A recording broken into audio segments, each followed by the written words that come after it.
Hi friends, அனைவருக்கும் வணக்கம். நம்ம இன்னைக்கு பார்க்க போகிறது செம்பருத்தி ஜூஸ் எப்படி தயார் பண்ணலான்னு பார்க்கலாம் வாங்க. இதுவரை இந்த சேனலை சப்ஸ்கிரைப் பண்ணாதவங்க சப்ஸ்கிரைப் பண்ணிவிடுங்க. செம்பருத்தி ஜூஸ் செய்வதற்கு தேவையான பொருட்கள் என்னென்னு பார்த்தீங்கன்னா, செம்பருத்தி பூ 4 பூ எடுத்து வச்சுருக்கிறேன். அப்புறம் பார்த்தீங்கன்னா 2 பன்னீர் ரோஸ் எடுத்து வச்சுருக்கிறேன். கொஞ்சமாக லெமன் ஜூஸ் விட்டுக்கலாம். அப்புறம் பார்த்தீங்கன்னா ஹனி எடுத்து வச்சுருக்கேன். இவ்வளோ தான் தேவையான பொருட்கள். இந்த செம்பருத்தியுடைய மருத்துவ குணங்கள் பார்த்தீங்கன்னா, இது ரொம்பவே நம்மளுடைய உடல் வெப்பத்தை கட்டுப்படுத்துகிறது. நல்ல ஒரு மலமிளக்கியாக இது செயல்படுகிறது. நம்ம உடம்பில் இருக்கிற நல்ல வறட்சி எல்லாம் டீஹைட்ரேஷன்லாம் மாற்றி நல்ல ரீஹைட்ரேஷனுக்கு மாற்றுகிறது. நம்ம இது டெய்லி குடிச்சு வர நம்மளுடைய உள் உறுப்புகளில் இருக்கக்கூடிய புண்ணுகள் எல்லாம் இது மாற்றுகிறது. நெக்ஸ்ட் வந்து பார்த்திங்கன்னா தலைமுடிக்கு ரொம்ப நல்ல அருமருந்தாக இந்த செம்பருத்தி செயல்படுகிறது. இது நிறைய மெடிசனில் பார்த்தீங்கன்னா இந்த செம்பருத்தியை வந்து ஆட் பண்ணியிருக்கிறாங்க. நெக்ஸ்ட்டு நம்ம இந்த பூ கூட, இந்த செம்பருத்தி பூ கூட கொஞ்சம் தேங்காய் எண்ணெய் சேர்த்து அது எண்ணெய் காய்ச்சி காலையில் தேய்ச்சி வர நமக்கு நல்ல முடி நல்ல கருமையாக நல்ல செழிப்பாக நிறைய வளரும். இது நெக்ஸ்ட் பார்த்தீங்கன்னா இந்த சிறுநீர் போகும்போது யூரின் போகும்போது எரிச்சல் இருக்கிறவங்களுக்கு இந்த பூ வந்து 2 டம்ளர் எடுத்து அதை காய்ச்சி கொஞ்சம் கற்கண்டு சேர்த்து நம்ம குடிச்சு வர சிறுநீர் எரிச்சல் வந்து குணமாகும்.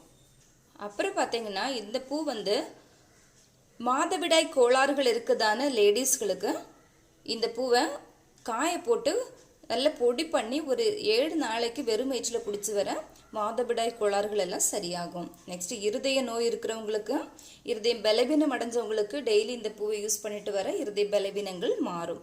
இது இரும்பு சத்தை அதிகமாக இருக்குது. ஸோ நம்ம உடம்புல இருந்து இரும்பு சத்து அதிகரித்து இரத்த சோகையை வந்து முற்றிலுமாக மாற்றுகிறது. இந்த ரோஸ் பார்த்தீங்கன்னா நல்ல ஒரு உற்சாகமான ஒரு டானிக்காக நமக்கு உடம்புல செயல்படுகிறது. இதுவும் நிறைய மெடிசின் கூட ஆட் பண்ணியிருக்கிறாங்க.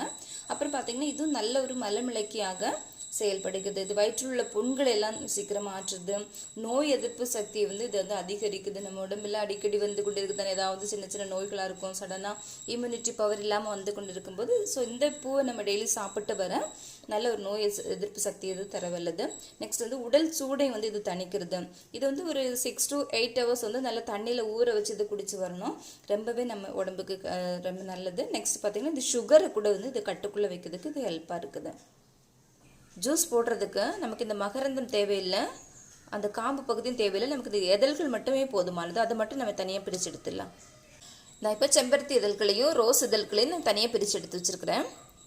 இப்போ நான் பானம் செய்வதற்கு ஒரு பேன் அடுப்பில் வச்சு ஸ்டவ் ஆன் பண்ணிடுறேன். இப்போ தண்ணி நல்லா பாயில் ஆகிடுச்சு. நான் இந்த டைமில் எடுத்து வச்சுருக்கதான செம்பருத்தி இதழ்களையும் ரோஸ் இதழ்களையும் நான் ஆட் பண்ணிக்கிறேன். இந்த செம்பருத்தி அண்ட் ரோஸில் பார்த்தீங்கன்னா நிறையவே நம்மளுடைய சருமத்தை நல்ல கருமையான சருமத்தை கூட நல்ல கலர் ஆக்குறதுக்கு இது ஹெல்ப் பண்ணுது. நெக்ஸ்ட் பார்த்தீங்கன்னா நம்மளுடைய தலைமுடியும் நல்ல கருமையாக்குறதுக்கு இது ரொம்ப ஹெல்ப் பண்ணுது. அது மட்டும் இல்லாமல் செம்பருத்தியில் நிறைய மருத்துவ குணங்கள் இருக்குது. 2-3 minutes நல்லா கொதி வரட்டுது. அது வரைக்கும் நம்ம வெயிட் பண்ணுவோம். இப்போ ஜூஸ் ரெடி ஆகிடுச்சு. நான் இப்போ ஆஃப் பண்ணிடுறேன். இப்போ நம்ம ஃபில்டர் பண்ணி எடுத்துக்கலாம். இப்போ ஃபில்டர் பண்ணி எடுத்தாச்சு. இனி நம்ம இதில் லெமன் ஆட் பண்ணிக்கலாம்.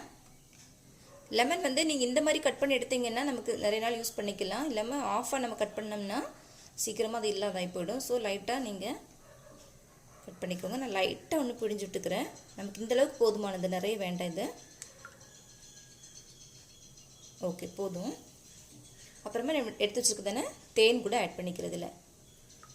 நீங்கள் தேன் இல்லை அப்படின்னா நீங்கள் ப்ரௌன் சுகர் ஆட் பண்ணிக்கலாம். அதுவும் இல்லைன்னா மட்டுமே நீங்கள் வந்து சீனி ஆட் பண்ணிக்கோங்க.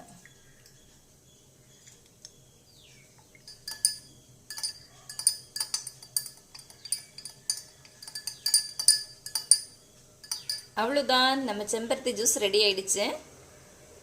சூப்பராக வந்திருக்குது. கண்டிப்பாக இது யூஸ் பண்ணுங்கள். இந்த வீடியோ உங்களுக்கு பிடிச்சிருந்தா லைக் மற்றும் ஷேர் பண்ணுங்கள். தேங்க்யூ.